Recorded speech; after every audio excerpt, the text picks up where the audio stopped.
Friends இங்கே பாருங்கள், நாங்கள் ஒரு சின்ன மிளகா செடி கீழே கடந்து போய் எடுத்துகிட்டு வந்து வச்சோம் சாடியில்.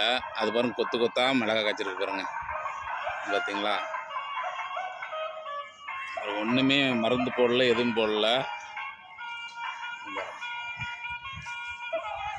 ரோட்டில் முளைச்சிருந்தது செடி, அதை கொண்டு வந்து மாடியில் வச்சா இப்போ பாருங்கள் ஒரு 30 மிளகா இருக்குங்க, கொடி கொடியாக.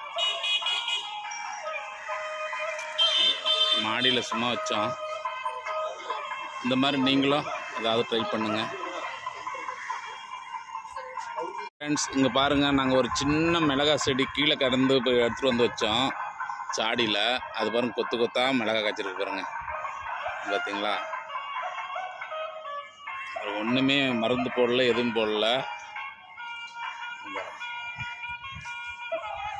ரோட்டில் முளைச்சிருந்தது செடி, அதை கொண்டு வந்து மாடியில் வச்சா இப்போ பாருங்கள் ஒரு 30 மிளகா இருக்குங்க, கொடி கொடியாக. மாடியில் சும்மா வச்சோம். இந்த மாதிரி நீங்களும் ஏதாவது ட்ரை பண்ணுங்கள்.